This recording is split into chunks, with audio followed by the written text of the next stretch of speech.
नमस्कार,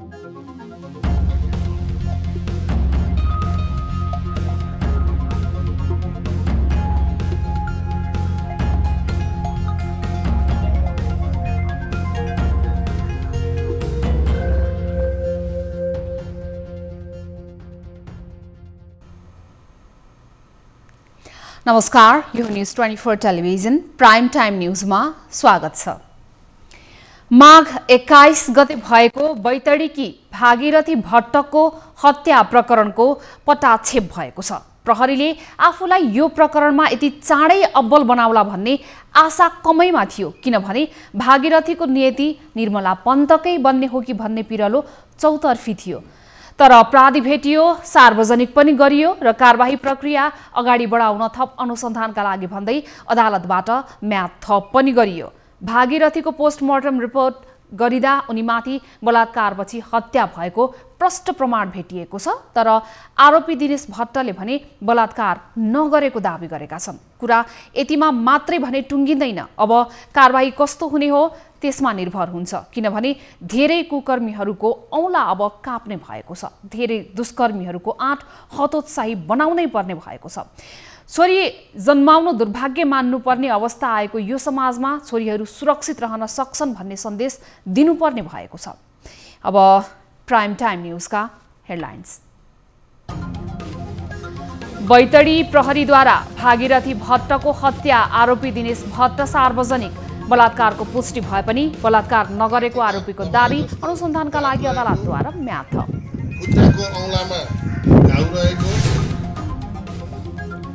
नेपाली कांग्रेसको 14औं महाधिवेशन भदौ 7 देखि 10 गतेका लागि प्रस्तावमाथि छलफल सुरु। भोलि बिहीबार नै निर्णय लिने सम्भावना। कार्यपालिका कार्य समिति या नगरपालिका कार्य समितिहरुको हकमा फागुन 12 गते भित्र त्यो बुझाउनेछन्। 3838 जनाको पीसीआर परीक्षण गर्दा मुलुकमा 125 जना संक्रमित थपिए, मृत्यु पुनः शून्यमा।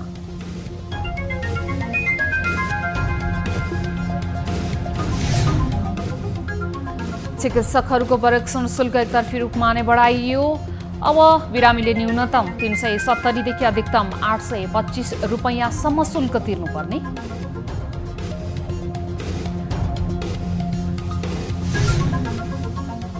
र आर्मी र पुलिसको खेल बराबरीमा रोकिएपछि फाइदा एपीएफ टोलीलाई। एक खेल अगावै एपीएफ बन्यो राष्ट्रिय महिला लीग फुटबलको च्याम्पियन।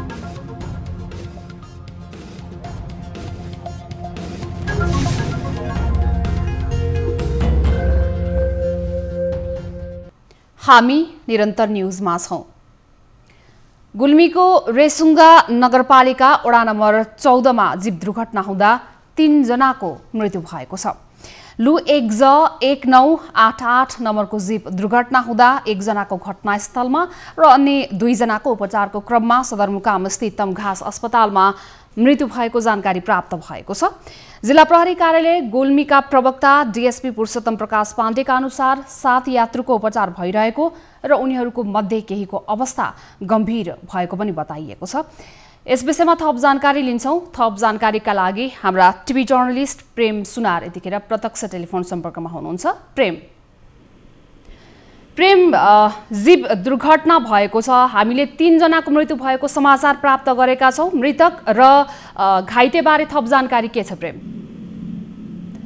लु 1988 नम्बरको जीप दुर्घटनामा परेको हो। गुल्मीको रेसुङ्गा नगरपालिका वडा नम्बर 14 मा जीप दुर्घटना भएको समाचार हामीलाई प्राप्त भएको छ र अहिलेसम्म प्राप्त जानकारी अनुसार 3 जनाको मृत्यु भएको छ। जीपमा के कति यात्रुहरू सवार थिए र के कति कारणले गर्दा जीप दुर्घटना भयो यसबारेमा यकिन जानकारी लिने प्रयासमा हामी छौं। गुल्मी स्थित हाम्रा टिभी जर्नलिस्ट प्रेम सुनार यतिखेर जोडिनु भएको छ। प्रेम, हजुर नमस्ते। हजुर नमस्ते प्रेम, अहिले चाहिँ हामीले 3 जनाको मृत्यु भएको एउटा दुःखद समाचार पाएका छौं। यसबाहेक यहाँले अब दुर्घटनास्थलमा थप जानकारी के छ? मृतक र घाइते बारे हामीलाई स्पष्ट जानकारी गराइदिनुस्। बाँकी के छ जानकारी? भर्खरै म अहिले जिल्ला अस्पताल तमघासको प्राङ्गणमा छु र मैले यो चाहिँ प्रहरी प्रवक्ता डिएसपी पुरुषोत्तम प्रसाद पाण्डेसँग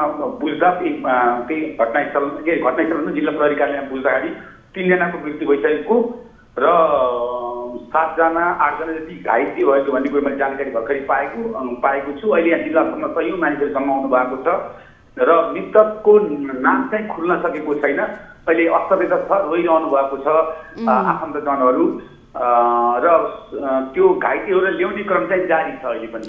अहिले जीप कुन स्थानबाट यात्रु लिएर कताको लागि हिँडेको थियो अथवा यसबारेमा केही जानकारी छ कि छैन?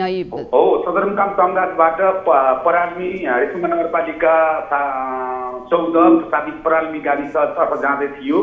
त्यो सडक चाहिँ एकदमै जोखिमपूर्ण थियो। यसअघि पनि धेरै पटक दुर्घटना भएको थियो। त्यही जोखिमपूर्ण सडकका कारणले यो दुर्घटना भएको भन्ने बुझ्न पाइएको छ। यात्रुहरू के कति जना यात्रु हुनुहुन्थ्यो? अब यहाँले अहिलेसम्म जानकारी दिए अनुसार 3 जनाको मृत्यु भएको जानकारी प्राप्त भएको छ। घाइतेहरू पनि अस्पतालमा पुर्याइसकिएको अवस्था छ भन्नुभएको छ।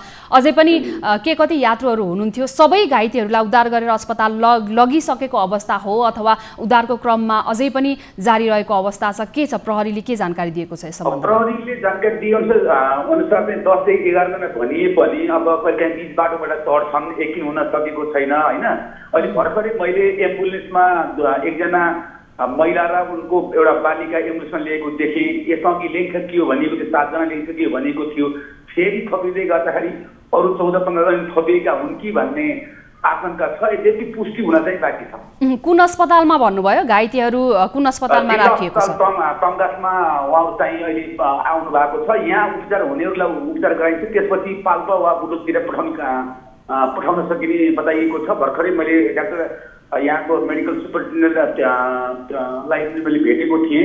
उहाँले चाहिँ यहाँ उपचार गरिरहनु भएको थियो। 1-2 जनाको अवस्था यहाँ पनि मैले एकदम सिरियस देखेको छु। अनि मृतक बारे केही जानकारी छ कि छैन? उहाँहरूको शनाखत भयो भएन यसबारेमा के छ? शनाखत अहिले प्रहरीले नाम विवरण चाहिँ दिन चाहिने। अब ऊ आफै व्यस्त छ र स्वास्थ्य कर्मीहरू पनि व्यस्त हुनुहुन्छ। उहाँहरूले चाहिँ अहिले विवरण दिन सक्नु भएको छैन। हुन्छ, हस्, धन्यवाद प्रेम। हामी थप जानकारीको लागि यहाँलाई फेरि सम्पर्क गर्नेछौँ। टिभी जर्नलिस्ट प्रेम सुनार हुनुहुन्थ्यो हामीसँग यतिखेर प्रत्यक्ष टेलिफोन सम्पर्कमा। गुल्मीको रेसुङ्गा नगरपालिका वडा नम्बर 14 मा जीप दुर्घटना भएको छ। 3 जनाको मृत्यु भएको समाचार हामीलाई प्राप्त भएको छ। 3 जना मृतकको शनाखत यतिखेर प्रहरीले गरिरहेको छ। अस्पतालमा थप 7 जनाको उपचार जारी भएको अवस्था छ भने अझै पनि अस्पताल परिसरमा घाइतेहरूलाई दुर्घटनास्थलबाट ल्याउने क्रम जारी रहेको छ। यसबारेमा हामी विस्तृत जानकारी पुनः गराउने छौँ। अहिलेलाई बाँकी समाचार। नेपाल प्रहरीले बैतडीकी 17 वर्षीय भागीरथी भट्टको हत्या आरोपीलाई पक्राउ गरी सार्वजनिक गरेको छ। बुधबार जिल्ला प्रहरी कार्यालय बैतडीमा पत्रकार सम्मेलन गर्दै प्रहरीले भट्टका बलात्कार तथा हत्या आरोपीलाई सार्वजनिक गरेको हो। आरोपित किशोर दोगडा केतार गाउँपालिका 7 का सनातन धर्म आध्यात्मिक विद्यालय श्रीकोटकै कक्षा 11 मा अध्ययनरत दिनेश भट्ट रहेको प्रहरीले जनाएको छ। आरोपी बजारबाट साथीहरूसँग छुटेर घर जाने भन्दै फर्किएर घटनास्थल पुगेर भागीरथीलाई मार्ने उद्देश्यले कुरेर जंगलमा बसेको खुलेको प्रहरीले जनाएको छ। भट्टलाई सडकभन्दा तल धकेलेर लडाएपछि जबरजस्ती घाँटी थिचेर मारेको देखिएको पनि प्रहरीले अनुसन्धानबाट खुलेको बताएको छ। मृतक भागीरथीका घाँटीमा दबाए जस्तो डाम रहेको, खुट्टाको औलामा घाउ रहेको अवस्थामा फेला परेको उहाँले बताउनुभयो। डाम रहेको, खुट्टाको औलामा नीलडाम घाउ रहेको, हिगोनीबाट रगत जस्तो पदार्थ बगेको अवस्थामा फेला परेको। मुख्य शरीरमा साइनहरू यिनै थिए। आरोपितले बलात्कार भन्ने नगरेको बयान दिए पनि पोस्टमार्टम रिपोर्टमा बलात्कार भएको देखाएको थियो। आरोपी र भट्टको भजाइनल स्वाबको डीएनए जाँचको अनुसन्धान भइरहेको प्रहरीले जनाएको छ। गत माघ 22 गते बैतडीकी सनातन धर्म माध्यमिक विद्यालय श्रीकोटमा अध्ययनरत भट्टको हत्या भएको अवस्थामा शव फेला परेको थियो। यसैबीच हत्या आरोपमा पक्राउ परेका दिनेश भट्टलाई 5 दिन हिरासतमा राखेर अनुसन्धान गर्न जिल्ला अदालत बैतडीले प्रहरीलाई अनुमति दिएको छ। दिनेश विरुद्ध जबरजस्ती करडी र ज्यान मुद्दामा अनुसन्धानका लागि हिरासतमा राखेर अनुसन्धान गर्न अदालतले 5 दिनको म्याद दिएको हो। नेपाली कांग्रेसको 14औं महाधिवेशन भदौ 7 देखि 10 गतेका लागि प्रस्ताव गरिएको छ। पार्टी कार्यालय सानेपामा बुधबार बसेको कांग्रेस केन्द्रीय कार्यसमिति बैठकमा महामन्त्री पूर्णबहादुर खड्काले केन्द्रीय महाधिवेशन भदौ 7 देखि 10 गतेका लागि प्रस्ताव गर्नुभएको हो। यस्तै असार 20 गतेबाट तल्लो तहको अधिवेशन सुरु गर्ने प्रस्ताव छ। बैठकमा फागुन 5 बाट संविधानत सबै कार्यसमितिको पदावधिको समय 6 महिना थप्ने प्रस्ताव र म्याद सकिएका विदेश स्थित जनसम्पर्कको म्याद थप्ने प्रस्ताव गरिएको छ।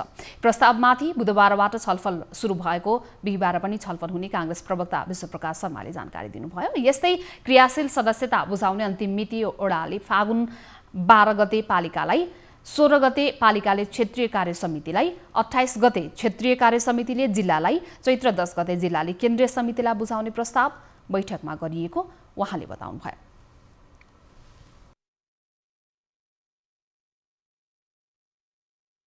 क्षेत्रीय कार्य समितिले क्रियाशील संस्थाको नयाँ र जिल्ला कार्य समितिले चाहिँ नवीकरणको कार्य सम्पन्न गर्ने सन्दर्भमा फागुन 28 गतेभित्र एक मात्र संघीय निर्वाचन क्षेत्र भएका जिल्लाको हकमा फागुन 28 गतेभित्र सम्पन्न गर्ने गरी यसको चरण पनि अलग अलग रूपमा छुट्याइएको छ। जसबमोजिम नेपाली कांग्रेस पार्टीको वडा कार्य समितिहरूले गाउँ पालिका कार्य समिति या नगरपालिका कार्य समितिहरूको हकमा फागुन 12 गतेभित्र त्यो बुझाउने छन्। बैठक बिहीबार पनि बोलाइएको छ। बुधबार र बिहीबारको छलफलपछि बैठकले प्रस्तावमाथि निर्णय लिने प्रवक्ता शर्माले बताउनुभयो। यसअघि अघिल्लो वर्ष कांग्रेसको महाधिवेशन फागुन 7 देखि 10 गतेसम्म गर्ने प्रस्ताव गरिएको थियो। नेकपा दाहाल नेपाल समूह बागमती प्रदेश संसदीय दलकी नेत्री अष्टलक्ष्मी साक्यले प्रदेशसभाको बैठक पटक पटक सूचना टाँसेर स्थगित गर्नु संघीयताको मर्ममाथि प्रहार भएको बताउनु भएको छ। सभामुख सानुकुमार श्रेष्ठले बुधबार दिउँसो 2 बजेका लागि बोलाइएको प्रदेशसभाको बैठक बिहान सूचना टाँसेर स्थगित गरेको विषयमा दाहाल नेपाल समूहले प्रदेशसभा सचिवालयमा बुधबार पत्रकार सम्मेलन गरेर विरोध जनाएका हुन्।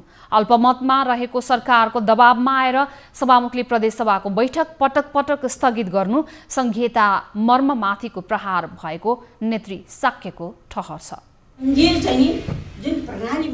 संघीय प्रणालीमाथि ठाडो चाहिँ चुनौती दिँदैछ र संघीय मूल्य मान्यतामाथि चाहिँ ठाडै आक्रमण गर्दैछ। मलाई केही लाग्छ हामी सबै चाहिँ त्यसमा चिन्तित छौँ। हामीले बलिदानबाट ल्याएको संघीय लोकतान्त्रिक गणतन्त्रमाथि आज चुनौती दिँदैछ, हावा बोल्दैछ।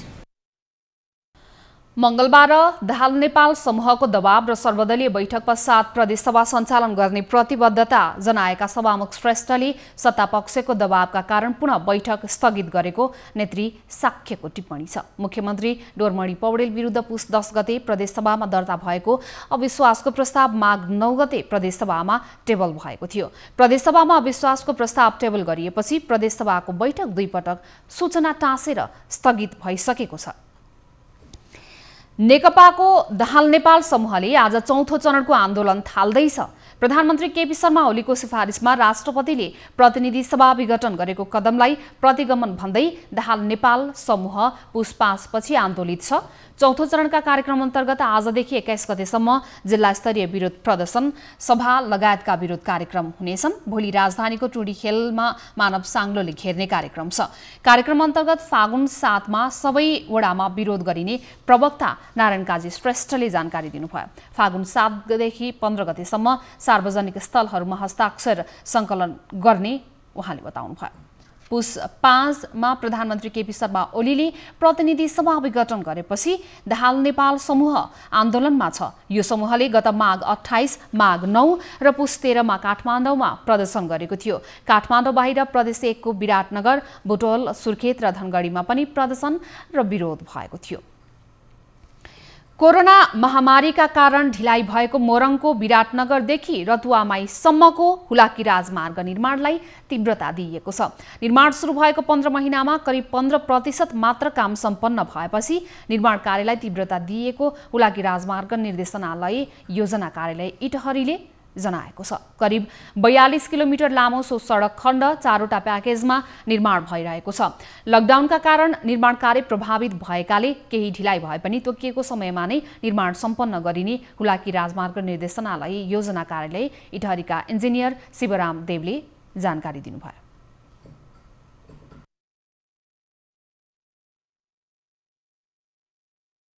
अहिले यसमा साधारणतः काम चाहिँ भनेको प्लमको काम जनरली भइरहेको छ, प्लम र स्ट्रक्चरको काम भइरहेको छ।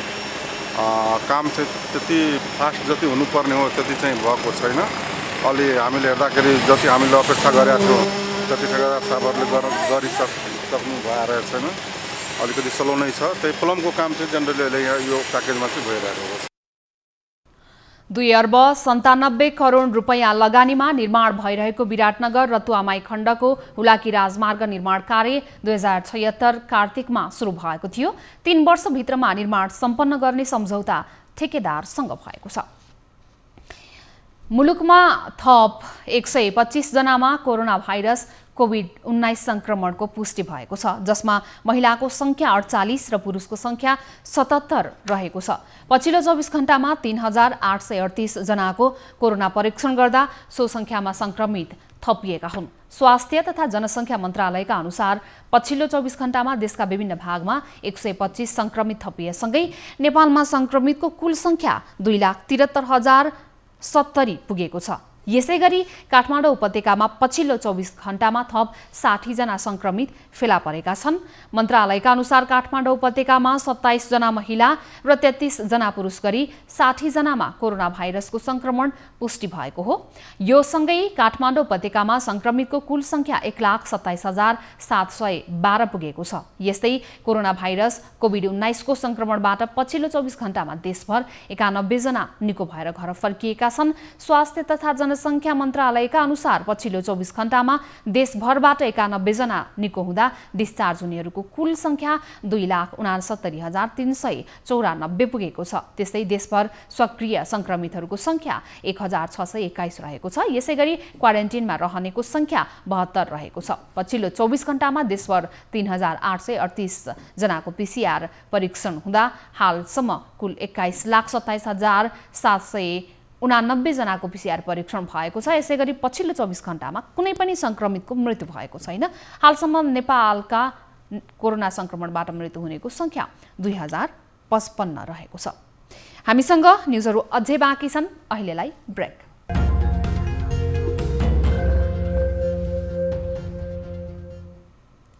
हामी निरन्तर न्युजमा छौं। नेपालमा उपचार सेवा महँगो बनिरहेको गुनासो बढिरहेको अवस्थामा चिकित्सकहरूको परीक्षण शुल्क बढाइएको छ। विगत 1 वर्ष अघि छलफलमा नै रहेको चिकित्सकहरूको परीक्षण शुल्क एकतर्फी रूपमा नै बढाइएको हो। यो वृद्धिसँगै चिकित्सकले दिने परीक्षण शुल्क प्रति बिरामी 825 रुपैयाँसम्म पर्ने भएको छ। एक रिपोर्ट। बुधबारदेखि चिकित्सकहरूको ओपीडी शुल्क बढेको छ। नेपाल चिकित्सक संघ र association of private health institutional Nepal अफिनले चिकित्सकहरूको परामर्श शुल्क पुनरावलोकन सिफारिस समितिले 1 वर्ष अघि सिफारिस गरेको परामर्श शुल्क कार्यान्वयन नभएको भन्दै बुधबारदेखि नै आफै कार्यान्वयन गर्ने निर्णय गरेको विज्ञप्ति मार्फत जानकारी दिएको हो। अबदेखि चिकित्सकसँग परामर्श र परीक्षण गर्नको लागि नयाँ शुल्क दर अधिकतम 825 रुपैयाँ र न्यूनतम 370 रुपैयाँ तोकिएको छ। त्यसमा नर्सिङ होम तथा अस्पतालहरूले थप 20% सर्भिस चार्ज समेत जोड्न पाउने गरी निर्णय गरेको छ। यो अनुसार अब बिरामीले DMMCH गरेको र अनुभव प्राप्त चिकित्सकलाई देखाउँदा 990 रुपैयाँसम्म शुल्क तिर्नुपर्नेछ। MD-MS र MDS चिकित्सक 5 वर्ष अनुभव भएकाले 660 र त्यसभन्दा बढी अनुभव भएकाले 700 रुपैयाँ शुल्क लिन पाउनेछन्। DM तथा MCH गरी 5 वर्ष अनुभव भएकाले 770 रुपैयाँ र DM तथा MCH गरी 5 वर्षभन्दा बढी अनुभव भएका MD-MS MDS गरी 10 वर्षभन्दा बढी अनुभव भएकाहरूले 825 रुपैयाँ परामर्श शुल्क लिन पाउनेछन्। स्वास्थ्य मन्त्रालयले 2071 असोज 1 गते लागू हुने गरी चिकित्सकको परामर्श शुल्क तोकेको र प्रत्येक 2 वर्षमा पुनरावलोकन हुने भन्ने उल्लेख गरिए पनि त्यसो नगरिएको कारण केही समयदेखि स्वास्थ्यका ट्रेड युनियनहरूले आन्दोलन नै गरेर शुल्क बढाउन माग गरेका थिए। स्वास्थ्य मन्त्रालयले सम्झौता गरे पनि शुल्क परिमार्जन गरेको थिएन। अफिन र चिकित्सक संघले विज्ञप्ति नै निकालेर फागुन 5 बाटै लागू हुने गरी शुल्क बढाएको जनाएको छ। सहयोगी महिला जागरण मञ्च काठमाडौँले धादिङको रोराङ गाउँपालिका 2 सिमथलीका चेपाङहरू मात्र अध्ययन गर्ने प्रजा आधारभूत विद्यालयका विद्यार्थीहरूलाई विद्यालय पोसाक उपलब्ध गराएको छ। पृथ्वी राजमार्गबाट दक्षिण भेगमा पर्ने सिमथलीमा विशेष गरी चेपाङहरूको बसोबास रहेको छ। सीमान्तकृत जाति चेपाङहरूको आर्थिक अवस्था कमजोर भएका कारण कतिपय बालबालिकाहरू त विद्यार्थीहरू विद्यालय जानबाट नै वञ्चित भएका छन्। विद्यार्थीको समस्यालाई मध्यनजर गरी सहयोगी महिला जागरण मञ्च काठमाडौँले 135 जना विद्यार्थीलाई विद्यालय पोसाक र स्टेसनरी सामग्री वितरण गरेको हो। धादिङ जिल्ला जुन जिल्ला सुगमदेखि दुर्गमसँग फैलिएको जिल्ला हो, जुन जिल्ला काठमाडौँ राजधानीसँग जोडिएको र चीनको सीमासँग जोडिएको जिल्ला पर्दछ, जुन जिल्ला सामुदायिक विद्यालयमा पठन पाठन गर्ने विद्यार्थी भाइ बहिनीहरू अधिकांश गरी विपन्न वर्गका विद्यार्थी भाइ बहिनीहरू अध्ययन गर्दै आएका छन्। जुन अध्ययन गर्ने विद्यार्थी भाइ बहिनीहरूको खुट्टामा जुत्ता समेत नभएका जुन विद्यार्थी भाइ बहिनीहरूलाई आज सहयोगी महिला जागरण मञ्च काठमाडौँले जुत्ता र स्टेसनरी सामग्री वितरण गरेको छ। वास्तवमा भन्ने हो भने यो स्कुलमा हामीले व्यक्तिगत रूपमा यसरी उठाएर कुनै पनि यो सरकारी स्कुलमा गर्नुपर्ने आवश्यकता त छैन, तर यहाँसम्म सरकारको नजर परेकै छैन। यही नजर नपरेको कारणले गर्दा हामी जस्तो सामाजिक क्षेत्रमा लागेका अभियन्ताहरूले केही हदसम्म एउटा सहयोग गर्ने भावना राखेर आउँदाखेरि यहाँका पीडित भाइ बहिनीहरूले चाहिँ शिक्षा पाउन सक्छन् भन्ने कुरा हामीले विश्वास गरेका छौँ। त्यही आफूले गरेको चाहिँ खेती किसान गर्ने हो, त्यसैले चाहिँ अब जे जस्तो हुन्छ त्यही खुवाउने। अहिलेको तपाईँको अवस्था कस्तो छ? अहिलेको अवस्था के हुनु सर, अब यस्तै हो। अब खेती किसान गर्छु, ज्याला मजुरी गर्छु, आफ्नो बालबच्चालाई खुवाउँछु। जो विपन्न छ जसले किस्न सक्दैन त्यस्तालाई हामी व्यवस्था गर्न बाल क्लबहरू निर्माण गरेका छन्। अरू गैर सरकारी संस्थाहरू छन्, उहाँहरूसँग सहयोग गरेर पनि उहाँहरूलाई वितरण गर्नको लागि हामी प्रतिबद्ध छौँ। स्थानीय सरकार निःशुल्क शिक्षा भने कसरी बुझ्ने हामीले, खोइ कसरी निःशुल्क शिक्षा यसलाई मानौँ? हामी त निःशुल्क शिक्षा एउटा कपी नहुँदा स्कुल नियमित आउन सकेका छैन। हामीले देखिरहेछौँ यो स्कुलमा, त्यसलाई कसरी बुझ्ने? हामी त त्यसलाई निःशुल्क शिक्षा भनेको त नारामा त सीमित, उसमा लेखाइमा मात्रै हो, व्यावहारिकमा बिल्कुलै छैन। यो जुत्ता पनि हो, मोचा जुत्ता। कस्तो लागेको छ आज? कस्तो लागेको छ भन्दियो? राम्रै लागेको छ। यी दुर्गम र अति विकट विपन्न जुन जातिहरू, जुन चेपाङ जाति अति सीमान्तकृत जातिमा पर्दछन्, जुन जातिहरू यस विद्यालयमा पठन पाठन गर्छन्, ती जातिहरूको लागि जुन पहिचान गरेर स्थानीय सरकारले यसतर्फ पनि ध्यान दिन आवश्यक देखिन्छ। क्यामेरामा निशान आछामीको साथमा बासु श्रेष्ठ, धादिङ सिमथली। अब बिजनेस न्यूज।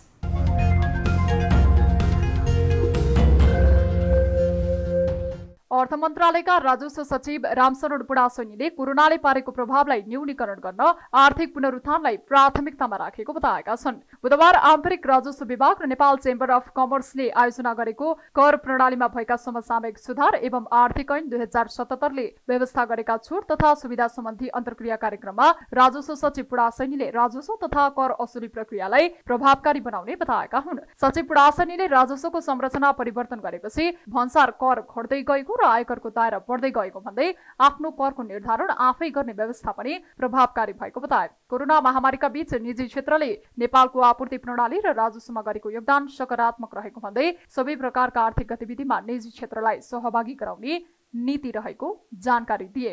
अहिलेको हाम्रो कर प्रणाली चाहिँ सेल्फ एसेसमेन्ट हो, सेल्फ कम्प्लायन्स, आफ्नो करको निदान आफै गर्ने र कर सम्बन्धी कानुनको परिपालना आफै गर्ने।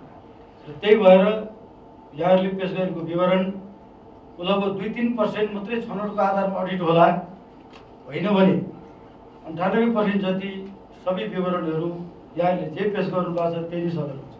कार्यक्रममा चेम्बरका अध्यक्ष राजेश काजु श्रेष्ठले करलाई एकद्वार प्रणालीमा ल्याउनु पर्ने सुझाव दिएका छन्। अध्यक्ष श्रेष्ठले कर प्रणालीमा देखिएका प्राविधिक समस्यालाई पनि मन्त्रालयले समाधान गर्नुपर्ने धारणा राखेका छन्। हामीले कर विवरण दिइसकेपछि सबै देश हाम्रो कर चुक्ता होस्, नभए वेबसाइट कसले आजकल त सबै ठाउँमा कर चुक्ता नभइकन हुँदैन, सबै ठाउँमा लिँदै गर्नुभन्दा हाम्रो वेबसाइटबाट गर्नुहोस्। हाम्रो प्यान नम्बर हेर्ने बित्तिकै उहाँले हेरिहाल्छ, चाहे कुनै पनि ठाउँमा, चाहे त्यो हामी जुनै पनि ठाउँमा कर चुक्ता लिनुभन्दा त्यो वेबसाइटमै वेब बेसमै गरिदियो भने कर चुक्ता त्यहाँनिर लिएर नपरिकन जसले मन्त्रालय जुन कार्यालय पनि हेर्न सुविधा भइदियो भने राम्रो हुन्छ। व्यवसायीहरूले विगतमा जस्तो कर छली र लुकाउने प्रवृत्तिको अन्त्य गर्न व्यवसायीहरूले सरकारको कर प्रणालीलाई वैज्ञानिक र प्रभावकारी बनाउनु पर्नेमा जोड दिएका छन्। सरकारी अधिकारीहरूले कर प्रशासनलाई वैज्ञानिक बनाउन तयार रहेको पनि बताएका छन्। कर छलीको घटनाहरूलाई सरकारले कडा रूपमा निगरानी गरिरहेको बताउँदै अर्थ तथा राजस्वका कर्मचारीहरूले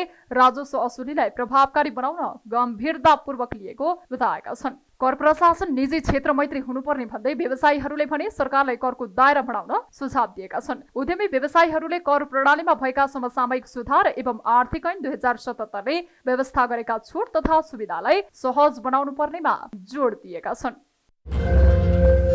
नेपाल आयल निगमले पेट्रोलियम पदार्थको मूल्य वृद्धि गरेको भन्दै सर्वसाधारण उपभोक्ताहरूले विरोध जनाएका छन्। नेपाल आयल निगमले यस हप्ता 2 पटकसम्म मूल्य वृद्धि गरेपछि उपभोक्ताहरू आन्दोलित भएका हुन्। निगमले पेट्रोलियम पदार्थको मूल्य बढाएपछि पनि निगम घाटामा रहेको छ। नेपाल आयल निगमले यही हप्ता मात्र पनि पेट्रोल, डिजेल, मट्टीतेलमा प्रति लिटर 2 रुपैयाँ मूल्य वृद्धि गरेको छ।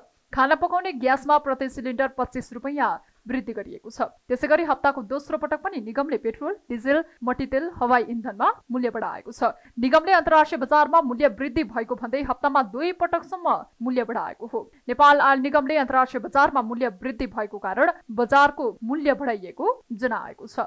नेपाल आयल निगमले मूल्य वृद्धि गर्दा पनि निगमलाई मासिक 1 अर्ब 74 करोड घाटा रहेको छ। निगमका अनुसार निगमले पछिल्लो मूल्य समायोजनपछि पनि निगमलाई पेट्रोलमा 5 रुपैयाँ 82 पैसा, डिजेलमा 4 रुपैयाँ 13 पैसा र खाना पकाउने एलपी ग्यासमा प्रति सिलिन्डर 295 रुपैयाँ नोक्सानी भएको बताएको छ। नेपाल आयल निगमले अन्तर्राष्ट्रिय बजारको कारण मूल्य वृद्धि गर्नु परेको जनाएको छ। निगमले मूल्य वृद्धि गर्दा पनि निगम घाटामा रहेको जनाएको छ।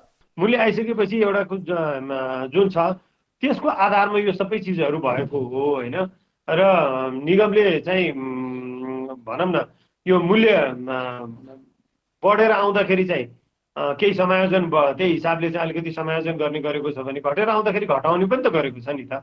नेपाल आयल निगमले यस हप्ता 2 पटकसम्म मूल्य वृद्धि गरेपछि उपभोक्ताहरू आन्दोलित भएका छन्। पेट्रोलियम पदार्थको मूल्य वृद्धिको विरोधमा जनता समाजवादी पार्टी जसपा निकट विद्यार्थीहरूले माइतीघर मण्डलामा थाल ठटाएर विरोध प्रदर्शन गरेका छन्। थाल र चम्चा बजाउँदै विद्यार्थीहरूले पेट्रोलियम पदार्थको मूल्य वृद्धि फिर्ता गर्न सरकारलाई दबाब दिएका हुन्। न्युजहरू अझै बाँकी छन्, अहिलेलाई ब्रेक।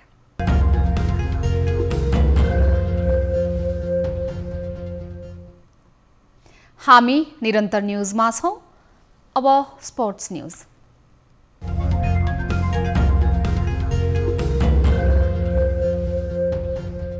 राष्ट्रिय महिला लीग फुटबलको उपाधि विभागीय क्लब एपीएफले जितेको छ। बुधबार दिउँसो भएको खेलमा अर्को विभागीय क्लब त्रिभुवन आर्मी र नेपाल पुलिस क्लबले 1-1 गोलको बराबरी खेलसँगै एपीएफले 2 खेल अगावै लीग च्याम्पियन बनेको हो। सातोबाटो स्थित एन्फा कम्प्लेक्स मैदानमा भएको खेलमा दोस्रो स्थानमा रहेको आर्मी र पुलिसले बराबरी खेलेका हुन्। यी 2 क्लब बीचको बराबरीसँगै 10 खेलमा 30 अङ्क जोडेको एपीएफ आफ्ना 2 खेल अगावै च्याम्पियन बनेको हो। एपीएफ जारी लीगमा अपराजित रहने एक्लो टोली समेत हो। अब एपीएफले बाँकी 2 खेल प्रतिष्ठाका लागि मात्र खेल्नेछ, जसमध्ये अहिले एपीएफले तालिकाको तेस्रो स्थानमा रहेको विराटनगर महानगरपालिकासँग प्रतिस्पर्धा गरिरहेको छ। पुलिससँग बराबरी खेलको आर्मी पनि जारी लीगको उपविजेता बनेको छ। आर्मीले 11 खेलमा 26 अङ्क जोडेको छ। यस्तै 11 खेलमा 15 अङ्क जोडेको पुलिस क्लब चौथो स्थानमा उक्लिएको छ। प्रतियोगिताको उपाधि जितेसँगै एपीएफले 10 लाख नगद पुरस्कार पक्का गरेको छ। यस्तै उपविजेता बनेको आर्मीले पनि 8 लाख नगद पक्का गरेको छ।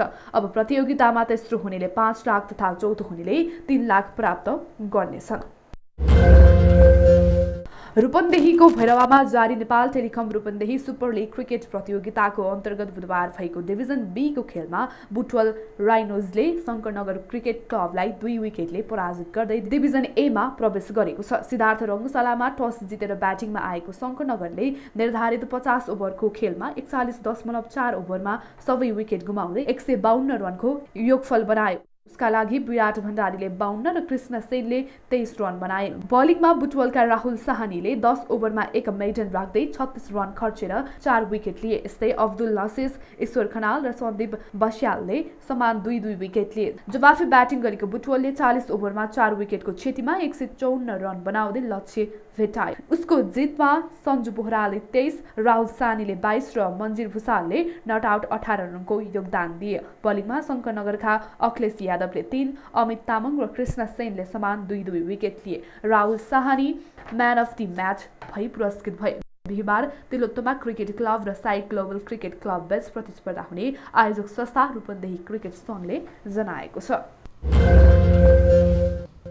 अब विद्या बस्नेतका साथ फटाफट न्यूज।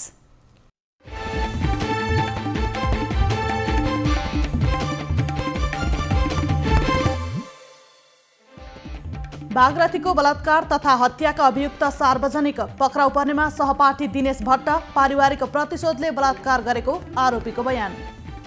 बागमती प्रदेशसभा अनिश्चितकालसम्म स्थगित, कार्यालय खुल्नु अगावै सूचना जारी, मुख्यमन्त्री विरुद्ध दर्ता अविश्वासको प्रस्तावको कार्यसूची प्रभावित। नेकपाको दाहाल नेपाल समूह चौथो चरणको आन्दोलनमा आजदेखि जिल्ला स्तरीय विरोध प्रदर्शन सुरु, भोलि काठमाडौँको टुणीखेल मानव साङ्लोले घेर्ने। कोभिडका कारण माथिल्लो कक्षामा पुग्न नपाएका गरिब विद्यार्थी छात्रवृत्ति पाउनबाट वञ्चित, विश्व बैंकले विपन्नलाई दिएको छात्रवृत्तिको 6 करोड सरकारी खातामै। संविधानमा प्रधानमन्त्रीलाई विघटनको विशेष अधिकार नभएको वरिष्ठ अधिवक्ता सतीश कृष्ण खरेलको जिकिर, संविधानमा हुँदै नभएको अधिकार प्रयोग गर्दा अराजकता आउने दाबी। नेपाली कांग्रेस नेतृत्वलाई महाधिवेशनको नयाँ मिति तोक्न युवाहरूको अपील, पार्टीको विधान र संविधानले दिएको अधिकार अनुसार पार्टीको महाधिवेशनको काम अघि बढाउन माग। वैदेशिक रोजगारका क्रममा विदेशिएकाहरूले कोरोनाको कारण समस्यामा परेर फर्कनु पर्नेलाई उद्धारका लागि बजेटको आवश्यकता नभएको श्रम मन्त्रालयको भनाई, रकमको अभाव नभए पनि ऐन अनुसार जथाभावी खर्च गर्न नमिल्ने। सप्तरीमा खेल्ने क्रममा छतबाटै खसेर 1 जना बालकको मृत्यु हुनेमा डाक्नेश्वरी नगरपालिका 10 बनौला बस्ने खुशीलाल मण्डलका 2 वर्षीय छोरा दीपक मण्डल। अब निजी अस्पतालमा काम गर्नेलाई पनि सरकारी सरहको सुविधाका लागि न्यूनतम तलब तोकियो। अस्पतालमा काम गर्ने मेडिकल अफिसरको न्यूनतम मासिक तलब 42,000। प्रदेशसभा बारम्बार स्थगित गर्नु संघीयताको मर्ममाथि प्रहार भएको बागमती प्रदेश संसदीय दलकी नेत्री अष्टलक्ष्मी साक्यको भनाई, अल्पमतमा रहेको सरकारको संरक्षण नगर्न र दबावमा नपरी तत्काल बैठक बोलाउन सभामुखलाई आग्रह। राष्ट्रिय किताबखाना शिक्षक ताहाचलका शाखा अधिकृत धनेश्वर प्रसाई सहित 3 जना विरुद्ध भ्रष्टाचार मुद्दा दायर, सेवाग्राहीको काम छिटो गरिदिने भनी घुस लिएको आरोप। पछिल्लो 24 घण्टामा 3,838 जनाको पीसीआर परीक्षण गर्दा मुलुकमा 125 जना कोरोना संक्रमित थपिए, 91 जना संक्रमित निको। मेनपावर कम्पनीहरूलाई शाखा कार्यालय विस्तारका लागि पुनः अनुमति दिने सरकारको तयारी, नियमअनुसार 5 लाख रुपैयाँ थप धरौटी राखेपछि विभागले मेनपावरलाई शाखा विस्तारको अनुमति दिने। ओली निकट विद्यार्थी संगठन अनेरासो बिउद्वारा मकवानपुरमा प्रदर्शन, बागरथी भट्टको बलात्कार गर्ने हत्यारालाई फाँसीको माग।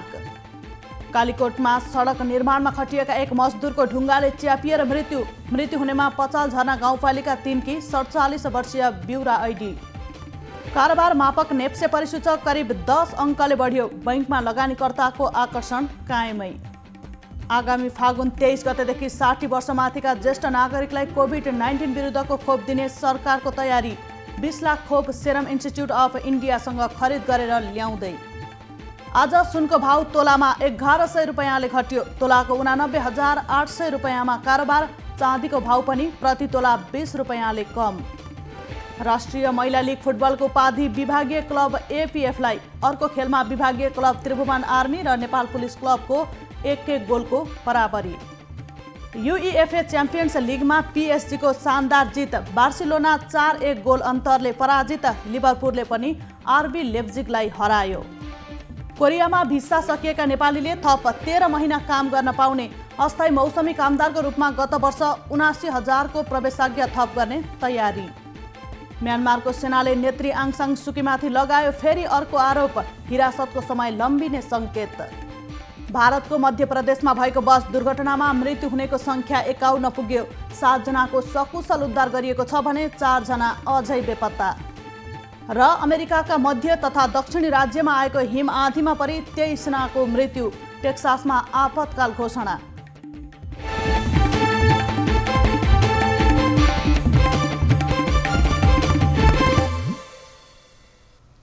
अब एउटा रोचक प्रसङ्ग।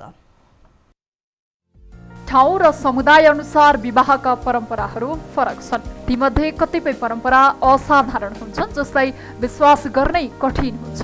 यस्तै चीनको युनान प्रान्तको मुसो आदिवासी भन्ने एउटा ठाउँमा अनौठो परम्परा छ। उक्त प्रचलित परम्परामा बिहे गरिसकेपछि पति पत्नी एकै घरमा बस्दैनन्, अर्थात् महिलाहरू आफ्नो पतिको घर जाँदैनन्, माइतीमै बस्छन्, अनि पति पनि आफ्नै घरमा। बरु बिहेपछि पतिहरू आफ्नै पत्नीसँग बस्न वा रात बिताउन हरेक रात ससुराली जान्छन्। त्यहाँ आफ्नै श्रीमतीसँग भेट्न हरेक बेलुका ससुराल जाने र बिहानै आफ्नो घर फर्किने यो परम्परा अनौठो रहेको छ। अझ विशेष त ती पति पत्नीको सम्बन्धमा कुनै आर्थिक लेनदेन पनि हुँदैन।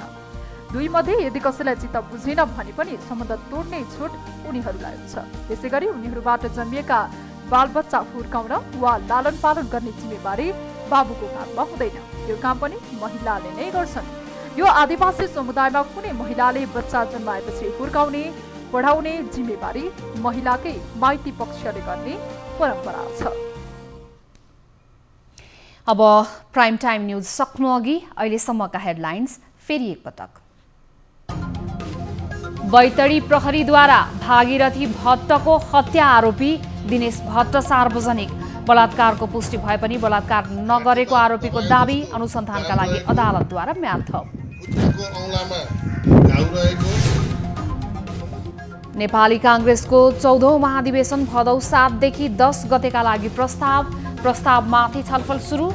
भोलि बिहिबार नै निर्णय लिने सम्भावना। गाउँ कार्यपालिका कार्य समिति या नगरपालिका कार्य समितिहरूको हकमा फागुन 12 गतेभित्र त्यो बुझाउनेछन्।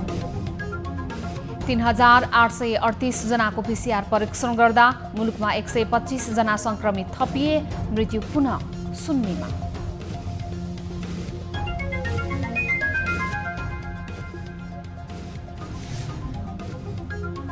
चिकित्सकहरूको परीक्षण शुल्क एकतर्फी रूपमा नै बढाइयो। अब बिरामीले न्यूनतम 370 देखि अधिकतम 825 रुपैयाँसम्म शुल्क तिर्नुपर्ने।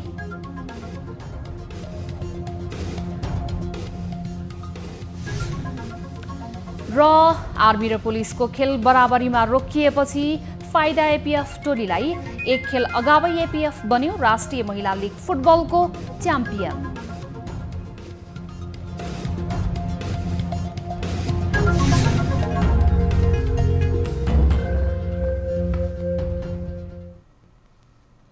प्राइम टाइम न्यूज अहिलेलाई यति नै। जाँदा जाँदै ताली र गालीका लागि हामीले सोधेको प्रश्न, नेपालमा कोरोना संक्रमणको दर घटेकै हो त हो भन्नेले तालीमा र होइन सतर्क हुनुपर्छ भन्नेले गालीमा भोट गर्नुहोला।